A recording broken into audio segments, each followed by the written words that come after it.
Como habíamos anunciado el domingo pasado, estamos iniciando una nueva serie que va a ser la serie de septiembre. La verdad es que por semanas, por días, por horas, pidiéndole a Dios una línea, una dirección, buscamos continuamente estarlo haciendo.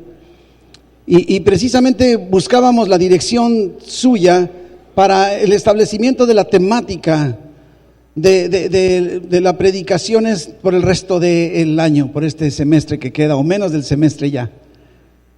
Y preguntando y hace algunas semanas, estando sentado tomándome un cafecito con mi hijo Enrique, precisamente buscando eso, surgió a la hora de estar viendo la primera carta a los Corintios, vimos que el apóstol Pablo, inspirado por el Espíritu Santo, dirige esta carta a una iglesia cristiana. Me refiero, no le está escribiendo a los inconversos, le está escribiendo a una iglesia en particular. Es una iglesia que está en la ciudad de Corinto. Pero conforme veíamos todo el contenido de la carta, la primera carta a los Corintios, nos podíamos dar cuenta que el Espíritu Santo movió a Pablo para tocar muchos temas que son cotidianos en nuestro diario vivir como cristianos, temas que son parte de lo que nos acontece, y no solo allá afuera, sino también como iglesia. Y al observar entonces todo este bosquejo, nos quedamos sorprendidos, a partir del bosquejo de Primera de Corintios, Dios nos impulsó a establecer un bosquejo para la temática de este semestre que queda. Y entonces dividido en 3 series, la serie de septiembre, la de octubre y la de noviembre. En septiembre a esta serie le hemos llamado 1. No es la serie número 1, se llama 1. En octubre la serie no es la serie número 2, se llama 2, así se llama la serie 2. Y en noviembre la serie se llama 3, ¿verdad? 1, 2, 3. Son 3 series que estaremos precisamente hablando. Y al hablar de 1, lógicamente hablamos de que 1, la unidad. Por eso el domingo pasado hablábamos acerca de que Dios es 1, ¿verdad? Tenemos que partir de esta realidad. Para que podamos hablar de la unidad del cuerpo de Cristo, para que podamos hablar de la unidad de nosotros como cristianos, tenemos que partir de la realidad que Dios es 1, ¿verdad? Entonces estamos en la serie 1. Y hoy, unidad. Y lógicamente de eso trata el inicio de la carta a los Corintios, la primera carta a los Corintios. Así que le voy a invitar a que abra su Biblia. Vamos a estar navegando principalmente en la primera carta a los Corintios y en el Evangelio de Juan, capítulo 17. Ahí vamos a estar centrando la enseñanza de hoy, aunque vamos a citar uno que otro pasaje. Pero nos damos cuenta que ya de entrada, desde el capítulo 1, el apóstol Pablo nos está hablando acerca de la unidad o desunión.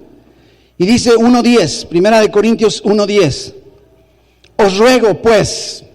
Y fíjese que sabe que platicaba con Marilena, con mi esposa, y yo le decía, fíjate que estaba viendo la palabra original en el griego, cuando dice os ruego. Porque normalmente, ¿qué pensamos? Cuando yo digo, te lo ruego, ¿sí? Te lo ruego. Pensamos, bueno, ok, te lo ruego, ya te lo rogué, tú decides si sí o si no, ya me voy, tú te vas ya. Pero fíjese que la palabra original que utiliza el apóstol Pablo ahí, se traduce, se lee más o menos en griego, parakaleo. En pocas palabras, os parakaleo sería el punto. Y si usted se acuerda, el Espíritu Santo está definido como el paracletos, ¿se acuerda? Parakaleo significa que haces una acción caminando al lado de la persona. Así es que este ruego no nada más es que llego, te lo ruego y me voy, sino que ruego y te sigo rogando y camino contigo rogándote, y te sigo rogando y te sigo rogando, y no me separo, camino junto a ti rogándote. Es lo que está haciendo Pablo. Es un ruego continuo, no es un ruego de una sola vez y ya, si no hiciste caso ni modo. No, voy a seguirte rogando, en pocas palabras, voy a tu lado rogándote, es lo que dice. Voy al lado de ustedes rogándoles, hermanos, por el nombre de nuestro Señor Jesucristo. ¿Para qué es lo que nos está rogando? Que hablemos todos una misma cosa y que no haya entre vosotros divisiones. Yo creo que está hablando de otras iglesias, la de Corinto, ¿verdad? Porque aquí no, divisiones, sino que estéis perfectamente unidos en una misma mente y en un mismo parecer. No habla de los mismos gustos, no habla de las mismas preferencias, ¿verdad? Ahora, al mismo tiempo, qué difícil. Qué difícil. A veces en casa hasta nos cuesta trabajo ponernos de acuerdo para saber qué vamos a comer. No, y si a mí no me gusta lo que mi esposa quiere comer, ya hay división. No, no es cierto, pero hay desaveniencia, ¿verdad? Entonces es difícil. La realidad es que en todas las iglesias hay una falta de unidad, esto no podemos negarlo. Y la iglesia de Corinto no era la excepción. Versículo 11, 1 Corintios 1:11, dice: porque he sido informado. Le llegó un informe al apóstol Pablo. He sido informado acerca de vosotros, hermanos míos, por los de Cloé, que hay entre vosotros contiendas. Quiero decir que cada uno de vosotros dice que yo soy de Pablo, y yo de Apolos, y yo de Cefas, y yo de Cristo. Mis hermanos, somos por naturaleza egoístas, ambiciosos, codiciosos. Unos más que otros, hay unos que se pasan de la raya, ¿verdad? Pero en realidad todos somos así.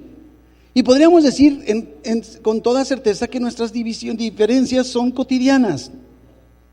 Tristemente, las diferencias son parte de nuestro diario vivir. Existen a pesar de que Dios no lo desea.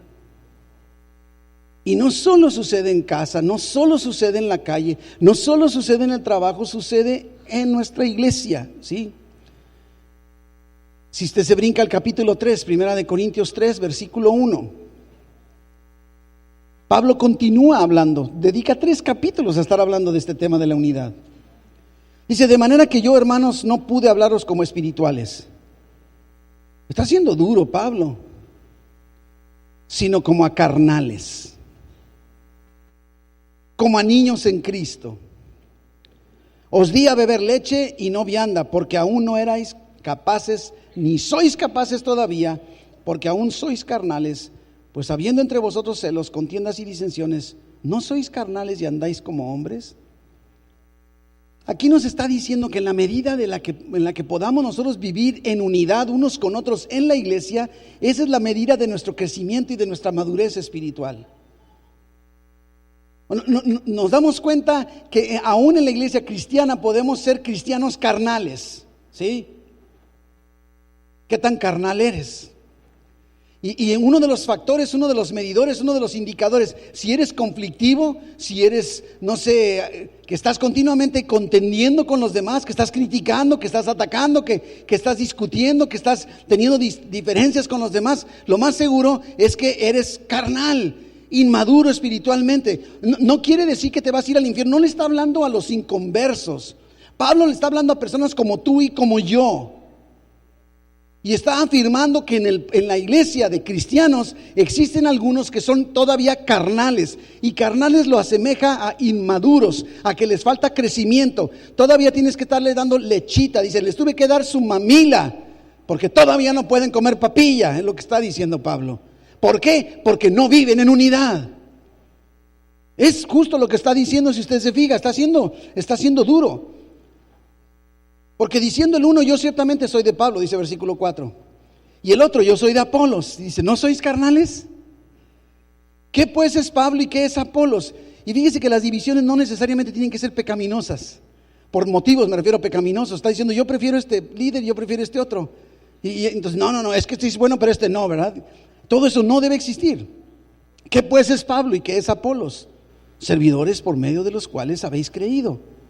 Y eso según lo que a cada uno concedió el Señor. Y dice Pablo: yo planté, Apolos regó, pero el crecimiento lo ha dado Dios. Así que ni el que planta es algo, ni el que riega, sino Dios que da el crecimiento. Y el que planta y el que riega son una misma cosa, aunque cada uno recibirá su recompensa conforme a su labor. Tristemente, podemos ser cristianos y carnales a la vez. Mi hermano, ¿qué importa si te gusta vestir de rojo y al otro le gusta vestir de azul? La obra es de Dios. ¿Qué importa si a uno le gusta servir en la puerta y al otro le gusta servir en la cocina?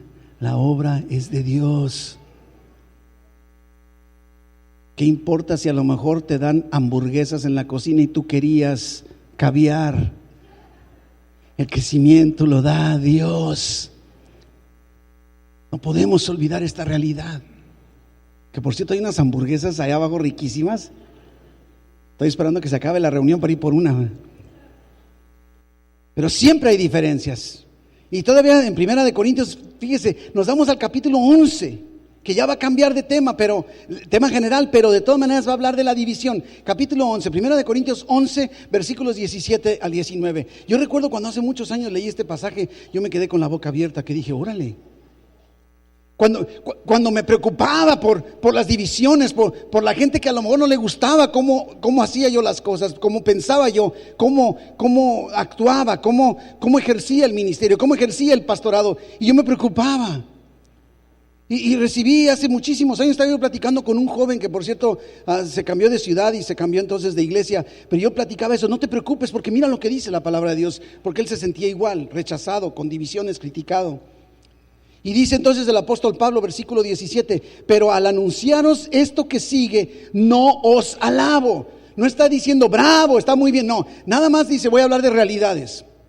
No es bueno, pero déjame decirte una realidad. Porque no os congregáis para lo mejor, sino para lo peor. Y yo te pregunto, ¿qué estás haciendo aquí? ¿Para qué te congregas? ¿A qué vienes el día de hoy? Y lo digo con respeto, qué bueno que estás aquí, la verdad me da mucho gusto verte aquí. No va a decir, ay, sí, el pastor está diciendo que No, pero la verdad es que tenemos que preguntarnos, ¿qué te impulsó a estar el día de aquí hoy? ¿Qué te impulsa a congregarte? ¿Qué te hizo? Es que mi mamá me trajo a la fuerza, ¿verdad? No sé. O mi esposo, ¿verdad? Por más que quise, ¿verdad? Sino para lo peor, dice versículo 18, pues en primer lugar, cuando os reunís, dice, como iglesia, no está hablando de las reuniones familiares, no está hablando de las reuniones de trabajo, no está hablando de las relaciones entre amigos, por ahí, no, está hablando en la iglesia.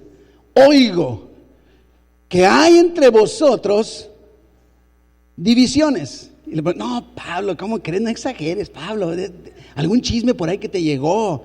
Y mire lo que dice Pablo. Y en parte lo creo. Ya sé cómo corre el agua, dice Pablo. Versículo 19. Porque es preciso que entre vosotros, oiga bien esto, está diciendo las disensiones, las divisiones no son buenas, no son de cristianos maduros, no son agradables, son de gente carnal, oigo que están sucediendo, son una realidad, pero es preciso que haya entre vosotros disensiones. Dios santo, no dice quiero y lo provoco y búsquelo, pero dice en realidad se hace necesario. ¿Por qué se hace necesario? Dice, para que se hagan manifiestos entre nosotros los que son aprobados. Ay, nanita. Mi hermano, déjame decirte algo. Cuando alguien te ofende, cuando alguien te agrede, y me refiero aquí en la iglesia, cuando escuchas que alguien está hablando mal de ti, entonces viene el tiempo, la oportunidad de ser probado. Como dicen por ahí unos predicadores, dicen, los cristianos somos como el té, sobre todo ese té que no sabes de qué sabe. Dicen, nadie sabe de qué está hecho hasta que lo metes en agua caliente. Yo creo que un verdadero cristiano podemos demostrar si somos carnales o somos espirituales en la medida que al ser atacados o entrar en una división, una disensión, ¿cómo respondemos? Y esto es lo que está diciendo, no es bueno, no es correcto, no debe ser, pero se hace necesario que a medida que suceda, broten aquellos que van a aprobar, ser aprobados de este encuentro conflictivo. ¿Cómo reaccionas, mi hermano, ante el conflicto aquí en la iglesia? Cuando el servidor no te deja entrar con la soda, con el café. Hay una regla aquí, ¿verdad? No puede entrar más que con agua, no puede ni comida, ni bebida, ni nada, puro agua pura, porque cuidamos la alfombra, no cree que es que el Espíritu lo prohíbe. No, ¿sabe qué? Estamos cuidando lo mejor que podemos la alfombra.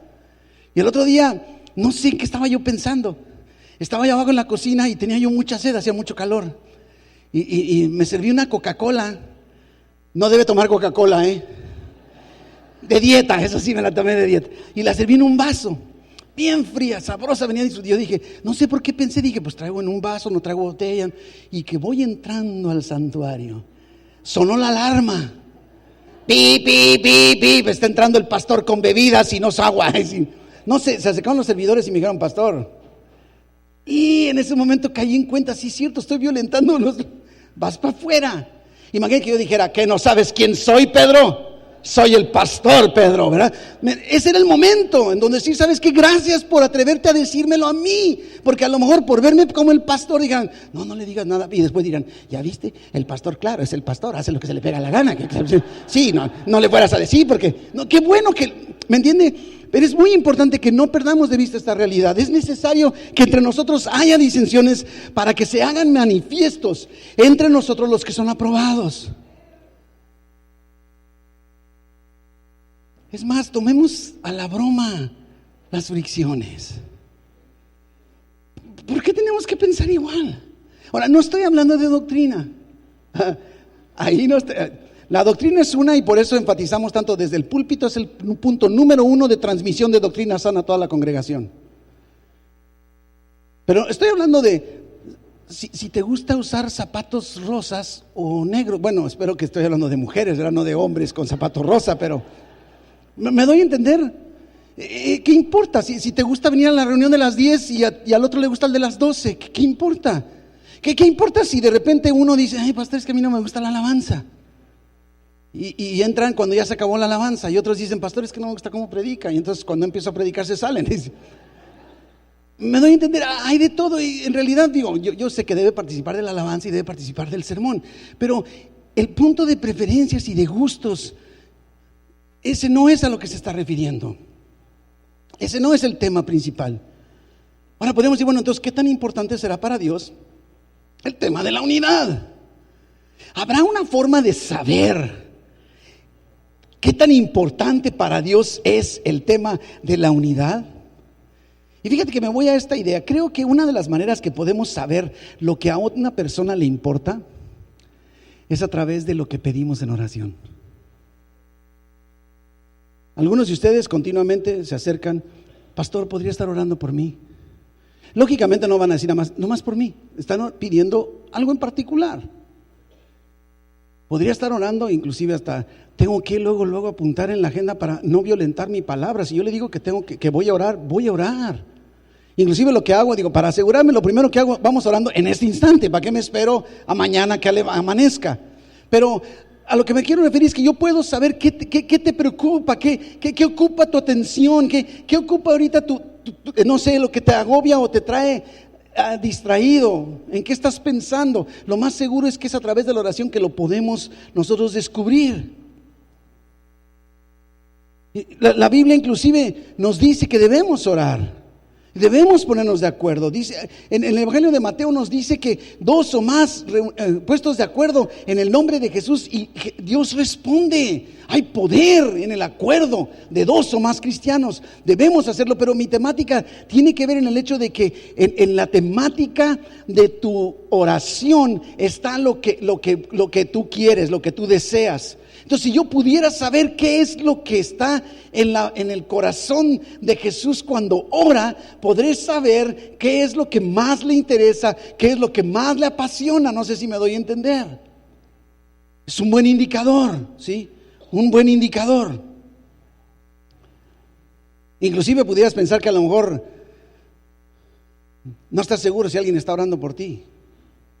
Pues déjame decirte que Jesucristo nunca se olvida y Él siempre está orando por ti. En la carta a los Hebreos, en el capítulo 7, versículo 25, nos dice que Cristo vive siempre para interceder por nosotros. Siempre. Jesucristo está orando por ti ahorita y sigue orando y seguirá orando toda la vida porque dice que ora siempre. Inclusive Romanos 8:34 nos dice que Jesucristo intercede por nosotros. Está orando continuamente Jesús. No son palabras al aire. Y lo hemos platicado, ¿no? A mí siempre me ha cautivado mucho poder saber que conversaciones, digo, en los evangelios encontramos las conversaciones de Jesús con mucha gente. Pero me apasiona, me motiva a veces hasta las lágrimas. Por ejemplo, ¿se acuerda aquel pasaje de Hebreos capítulo 10 en donde encontramos una conversación que está teniendo Jesucristo con el Padre allá en el cielo antes de que Dios lo mande a morir por nosotros? Ahí en Hebreos 10 está y dice, ¿sabes qué? Tú no querías sacrificios ya, Y entonces me preparaste un cuerpo, dice Jesús al Padre. Y he aquí, dice Jesús, vengo para hacer tu voluntad y voy a la tierra a cumplirla. Qué bonita conversación. Te puedes imaginar así como: empaca tus maletas, Jesús, ya te vas a la tierra a morir por toda la humanidad. Claro que sí, Señor. Yo sé que estás cansado de sacrificios y me preparaste un cuerpo y ahí voy. Dios, Emmanuel, Dios hecho carne. Pero más allá de eso, encontramos otra encuentro de este tipo, ¿no? Un pasaje en donde está Jesucristo en su ministerio aquí en la tierra y está intercediendo. Qué hermoso, ¿sabes qué? Yo me pongo a pensar, ¿por qué Dios se tomó el tiempo para registrar aquí una oración en particular extensa de Jesucristo que hizo en voz alta? Mire, cuando yo oro en voz baja, no sabes que estoy orando. A veces estoy orando y de repente me dice mi esposa: ¿qué? ¿Mandé? No, estoy orando. Porque no sabe qué está sucediendo. El otro día me decía: estabas orando en lenguas. Y yo pues no me di cuenta, porque andaba yo haciendo ejercicio y como traía los audífonos, ya sé que cuando es unos audífonos, híjole, cuidado con lo que dices porque crees que nadie lo oye y lo oye todo el mundo. Y según yo venía orando sin que nadie se enterara y mi esposa me dijo: estabas orando en lenguas. Yo te oí y yo digo: Dios santo. Pero aquí es bien claro, o sea, Jesucristo, y vámonos al Evangelio de Juan en el capítulo 17. Por algo Dios dejó registrado esta conversación entre Jesús y el Padre. ¿Cuántas conversaciones tendría Jesús con el Padre y no sabemos qué hablaron? ¿Cuántas veces nos dice: y Jesús se pasó toda la noche orando? ¿De qué? ¿Quién sabe? Pero Juan 17 me dice con detenimiento lo que Jesucristo oró. Vemos a Cristo orando por sus discípulos, orando por Él mismo, orando por ti y por mí. Es la oración más increíble de todas las oraciones que podamos imaginarnos. Pero al leer el contenido de esta oración podemos descubrir, se nos revela el corazón de Jesús, su deseo, el propósito, qué ocupaba su corazón, qué le preocupaba en ese momento. Es evidente, insisto, que Jesús oraba muchas veces. Era una vida de oración y creo que debemos ser instruidos. Si Jesús oraba, ¿por qué tú y yo no hemos de hacerlo?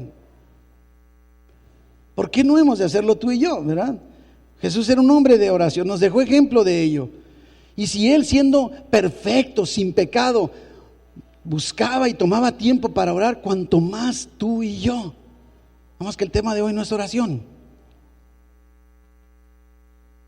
Como les decía, me gusta que Jesús está orando en voz alta. Sus discípulos lo pueden escuchar. A veces no me gusta mucho orar en voz alta porque tengo que estar cuidando mis palabras. No quiero equivocarme, no quiero decir una palabra por otra. Entonces como que cuesta más trabajo orar en voz alta. En voz baja digo, si me equivoco, pues Jesús me está oyendo y sabe mis intenciones, ¿no? Pero aquí lo está haciendo en voz alta. Ahora, la oración de Jesús no está dirigida a ellos.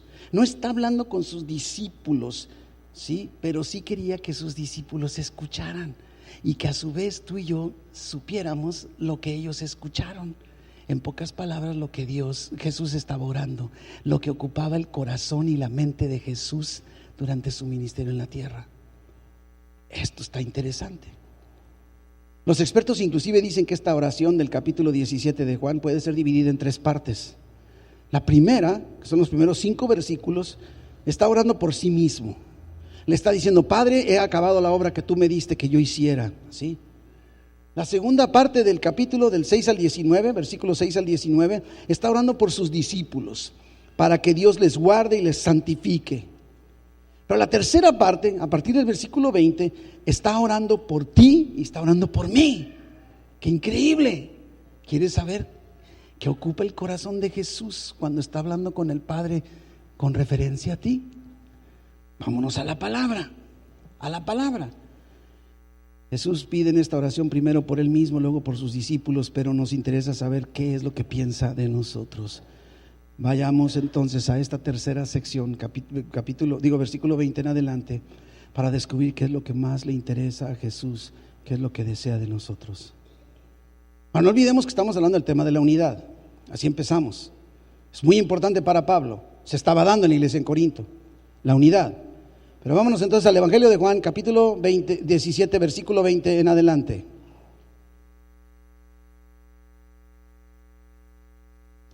Mas no ruego solamente por estos, o sea, no nada más por los discípulos, dice, sino también por los que han de creer en mí por la palabra de ellos. Los que estamos aquí, la mayoría, hemos creído en Jesús por la palabra de los discípulos, de los apóstoles que quedó registrada en la Biblia. Es que está rogando por ti, está rogando por mí. Si tú no tienes a Cristo en tu corazón en esta tarde, Cristo está orando para que tú, a través de las palabras que Él dejó sembradas, tú vengas a los pies de Jesucristo y recibas la salvación. Está orando por ti, está orando por mí. Versículo 21, para que todos sean uno. ¿Por qué pides eso, Jesús? Hubieras pedido que yo tuviera dinero. Hubieras pedido, Jesús, que yo tuviera un carro, que tuviera trabajo. ¿Por qué pides que seamos uno? A veces nos necesitamos tener una perspectiva correcta del enfoque de Dios, porque mire, en Lucas 22, en el versículo como en el 30, 31, por ahí así, de Lucas 22, perdón que no está en notas, encontramos a Jesucristo hablando con el apóstol Pedro y lo está previniendo. Le dice, ¿sabes qué, Pedro? Déjame decirte algo, Pedro, siento mucho decirte que Satanás está pidiendo permiso para pegarte una buena zarandeada, para darte una buena revolcada. Y yo me imagino a Pedro, ¿sí? ¿Y luego? ¿Y qué le dijiste? Y dice Jesús, pero no te preocupes, tú no te preocupes. Yo ya le pedí a Dios, de veras que se escabeche el diablo, ¿verdad? No, le pedí a Dios que tu fe no falte, ¿sí? Para que luego vuelto reafirmes a los hermanos. ¿No podrías mejor pedir que me lo quite de encima? Se diga, a veces quisiéramos que Dios hiciera algo cuando no es su propósito. Él sabe que es lo mejor para nosotros. Él sabe que, quiere decir esto, que es más importante la unidad que tu prosperidad. Es más importante la unidad que tu economía. No que no sea importante tu economía, pero estamos hablando de prioridades. Son dos cosas totalmente diferentes. Entonces dice, ¿sabes qué? Que ellos sean uno, así como nosotros somos uno, dice Jesús. Así como disfrutamos tú y yo la comunión en uno, que ellos sean uno, ¿sí? Y dice, yo en ellos, versículo 23, y tú en mí. Aquí está el secreto de la verdadera unidad. Aquí está el secreto de cómo podemos lograr la unidad a pesar de nuestras diferencias. Yo en ellos, dice Jesús, en nosotros, ¿sí? Y Dios en Él, en Jesús. Dice, ¿para qué? Para que sean perfectos en unidad. Para que el mundo conozca que tú me enviaste y que los has amado a ellos como también a mí me has amado. Jesús está orando para que todos seamos uno, para que seamos uno, para que seamos perfectos en unidad. Pero nos dice el para qué. ¿Para qué quiere Jesucristo que seamos uno? Y dice, para que el mundo crea que Dios envió a Jesucristo. Fíjate bien. A ver, si tú y yo somos uno, si vivimos en la iglesia en unidad, el mundo va a creer en Jesús. Es lo que está diciendo. ¿Cuánta gente ha rechazado el mensaje del evangelio porque ve las disensiones, los pleitos y las divisiones entre nosotros como cristianos en todas las iglesias? Y no estoy hablando de unión entre una iglesia y otra iglesia. Estoy hablando de la unión aquí. Me interesa San Pablo Playas. La unión, la unidad entre nosotros, para que el mundo conozca que Dios envió a Jesucristo. Hay algo que sucede, lo está diciendo Jesucristo. Mientras mayor unidad entre nosotros, mayor impacto hacia afuera de que la gente podrá creer en Jesucristo como el enviado del cielo. Es lo que está diciendo mismo Jesús. Cuando tú y yo vivimos en unidad, mi hermano, cosas increíbles suceden. Cuando la gente ve y puede decir, ¿qué tienen en común toda esa bola de gente que están ahí metidos todos los domingos ahí, escuchando a un pastor gritón nada más? La unidad. Vidas transformadas al creer y conocer a Jesús es lo que va a suceder. Estaba escuchando un sermón que hablaba un poco de la unidad y decía que la unidad es como el vapor de agua se condensa, ¿sí? Formando está el vapor, se hace gotitas, se condensa, se hacen nubes que a su vez provocan la lluvia. Y dice, así debemos ser, unidos, condensados, para que podamos ser esa lluvia de bendición en nuestro entorno a través del mensaje de salvación. Bonita ilustración. Es un increíble testimonio al mundo perdido cuando nosotros como cristianos estamos unidos, amándonos unos a otros. Increíble testimonio está diciendo Jesús. Es más, ¿se acuerda el Salmo 133:1? Mirad cuán bueno y agradable es habitar los hermanos juntos en armonía. Mirad cuán bueno y agradable es. Así debe ser, que tú digas, voy a ir a conocer, voy a saludar a mis hermanos en Cristo, voy a platicar, voy a conversar, El otro día me encontraba con un hermano que es operador de Uber y me saluda, pero así como dicen, como mucha enjundia. Y me dice, qué gusto me da verle. Y decía, qué gusto me da verlos a todos. Y yo decía, pues, ¿y ahora qué le picó? Y me dice, es que ¿sabe qué? Metido en Uber a la vez que, estoy aislado, no, estoy todo el día ocupado y no tengo trato con nadie. Espero que llegue el domingo todas las semanas para poder interactuar con gente de carne y hueso, con gente con la que me pueda identificar y que no me esté contratando para llevarlos a ninguna parte. Eso es precisamente.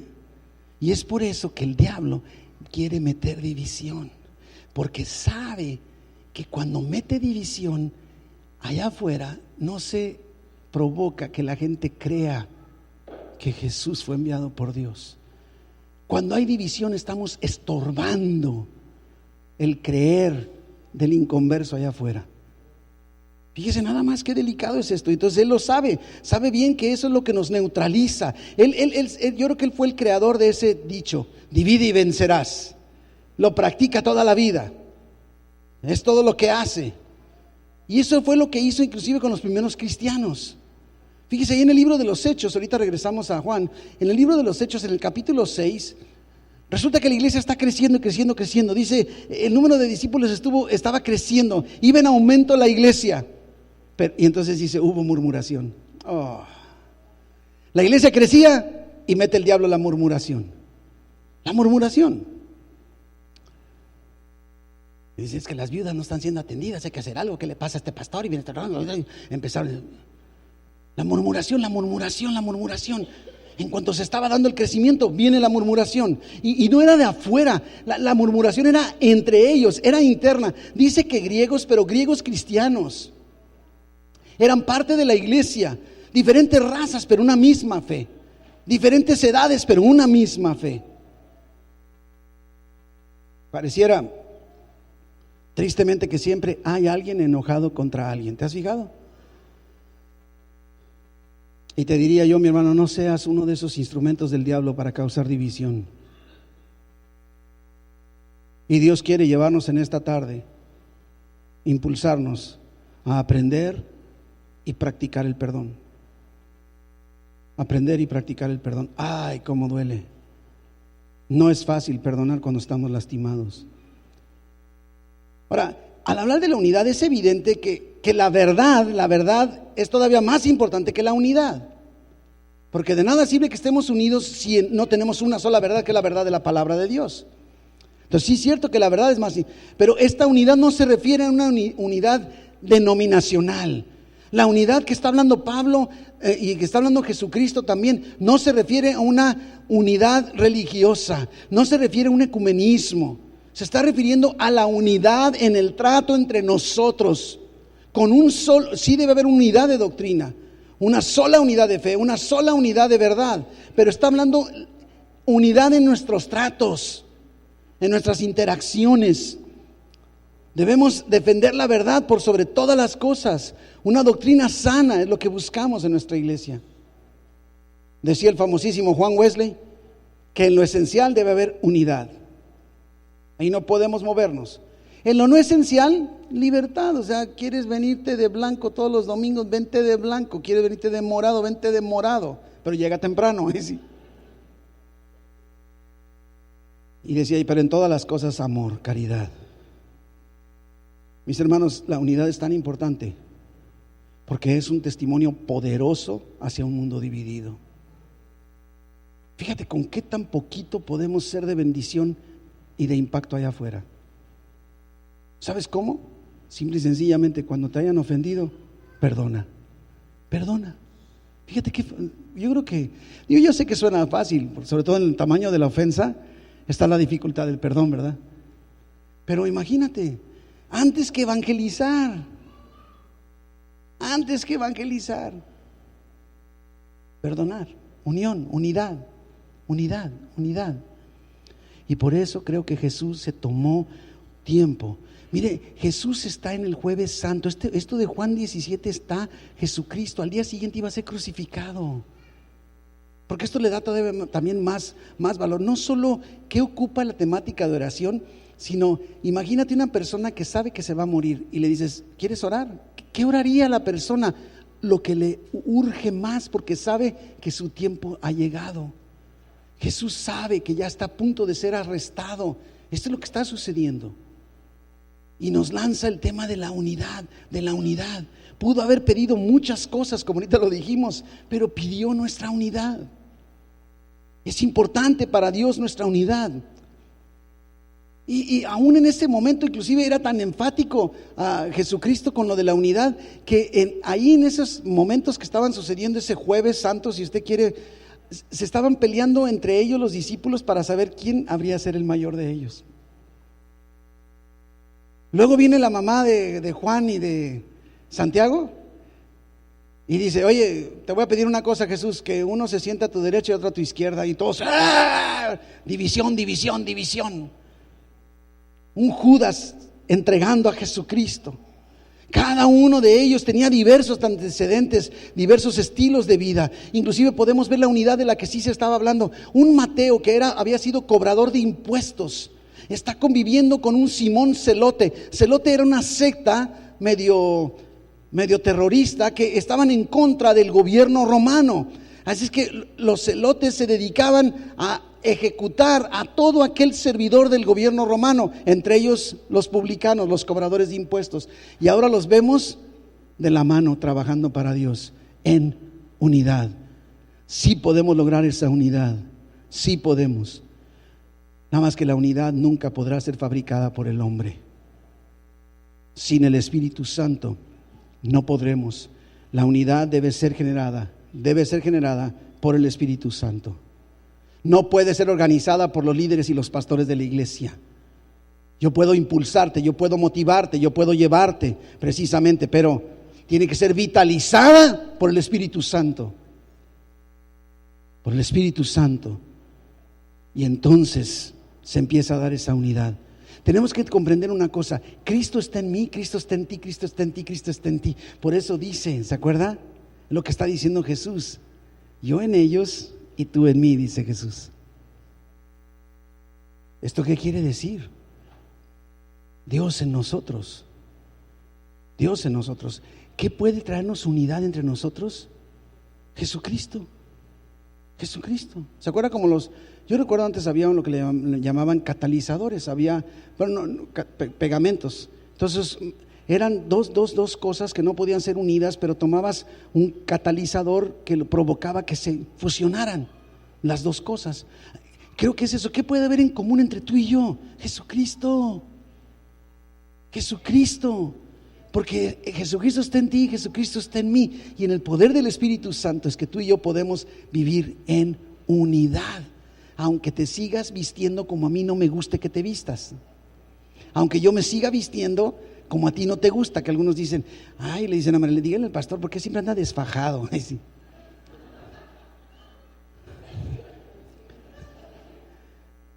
Alguien decía por ahí, veía a alguien que andaba desfajado, dice, ya se enricó. ¿Cómo dijeron? Ya se enricó. ¿Y eso qué es? Pues anda como el pastor Enrique, gloria sea al Señor.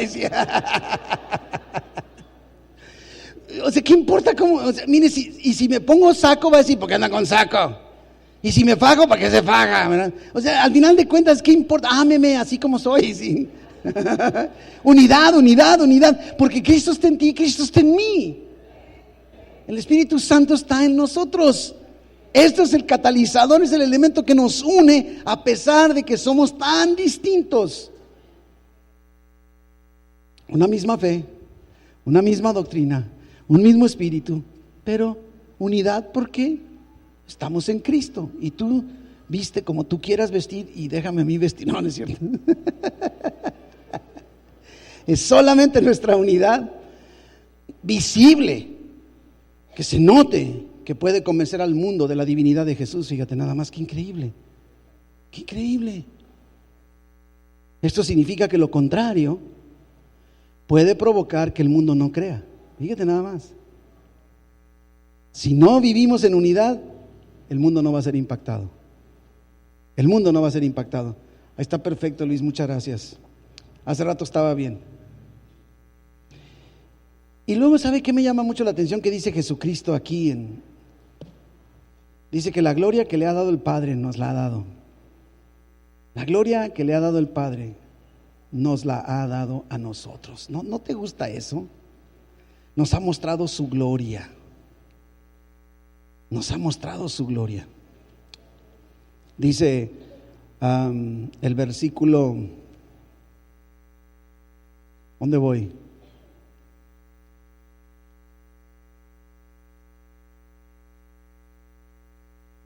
Versículo 22, la gloria que me diste, yo les he dado, para que sean uno. Nos ha dado su gloria para que podamos ser uno.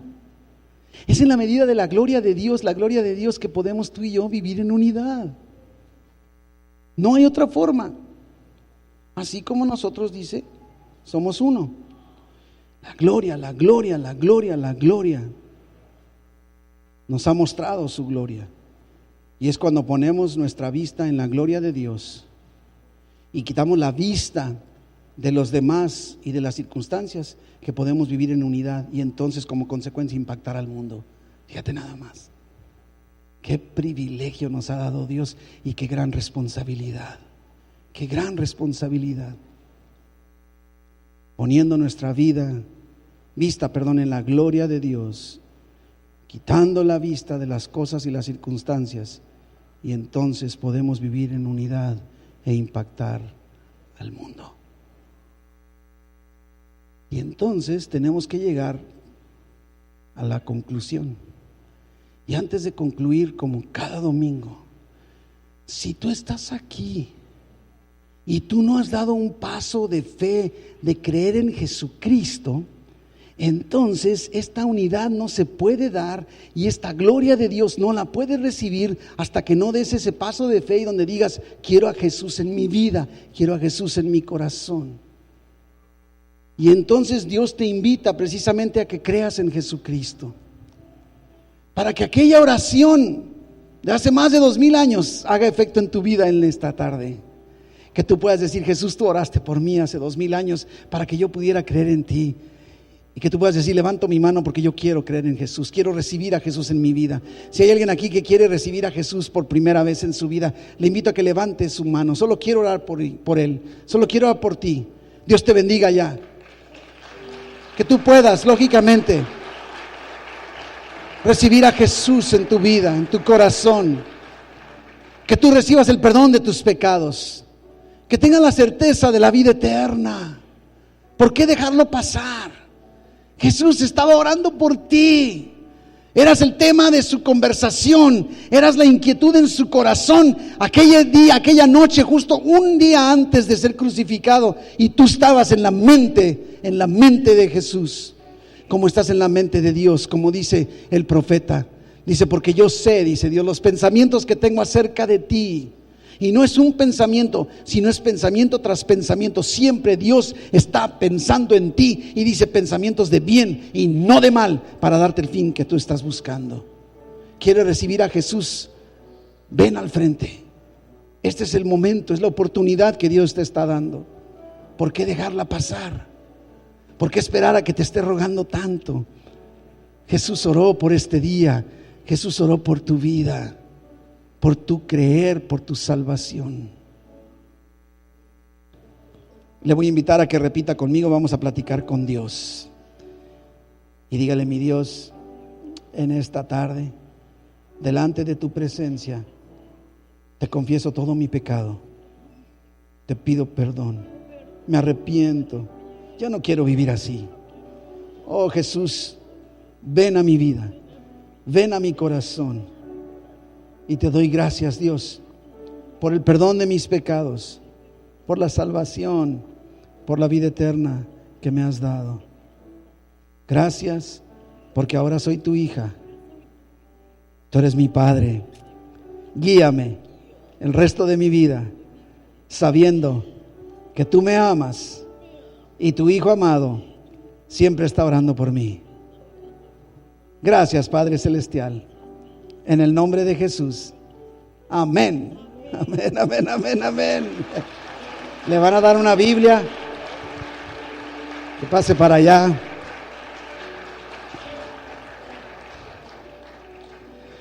Mis hermanos, en nuestra unidad está nuestra credibilidad en el mundo.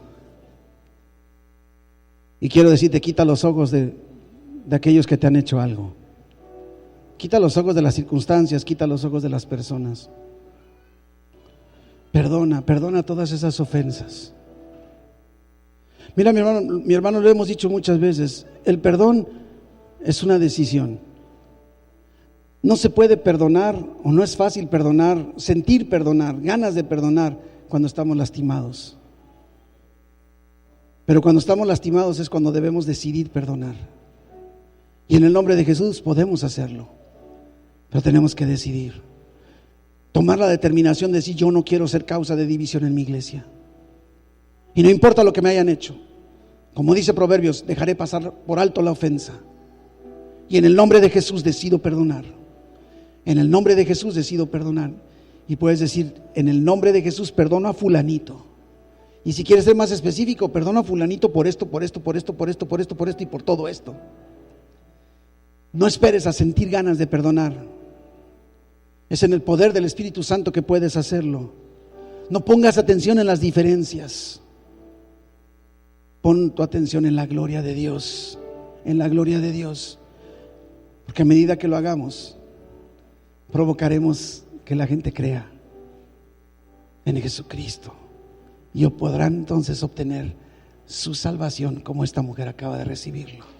Cierra tus ojos, mi hermano, cierra tus ojos. Quiero invitarte a que des este paso, que te salgas de las emociones. Y yo sé que pueden estar viniendo a tu mente nombres de personas o circunstancias que han dañado tu corazón, que te sientes lastimado, que te sientes que te han rechazado, que te han criticado, que te han golpeado.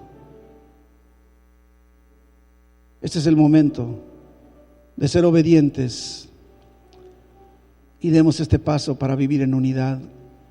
Y te invito a que ahí, aunque sea en silencio, no te voy a pedir que te pares y grites y des nombres, ni ahí donde estás, toma la decisión y di, Señor, yo no puedo, pero voy a tomar la decisión con tu ayuda, Jesús.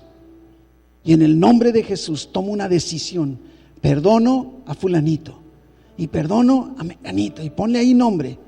Perdona, decide perdonar. Suelta a mi hermano. Y yo perdono aquel daño que me hicieron, aquella ofensa, aquella persona que me hizo esto, aquella que me hizo esto otro. En el nombre de Jesús, yo perdono, dile. Yo perdono al pastor porque no me ha hecho caso como yo quiero que me haga. Yo perdono al líder, yo perdono al voluntario, yo perdono al siervo, yo perdono a mi hermano en Cristo que me ha lastimado. Toma la determinación, mi hermano. Necesitamos salir de aquí en unidad, un mismo espíritu, contemplando la gloria que Cristo nos ha dado, la gloria de Dios. Oh Padre bendito, te doy muchas gracias, Señor,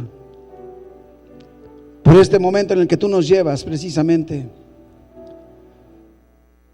a reconocer cuánto necesitamos vivir en unidad, y que es solamente vitalizados por tu Espíritu Santo que podemos accionar perdonando, y entonces vivir en unidad, que seamos uno, para que el mundo crea que tú, mi Dios, enviaste a Jesús a morir por ellos. Gracias por tu palabra, mi Señor. A ti la honra, a ti la gloria, como siempre debe ser, solamente en el nombre de Jesús. Amén. Amén.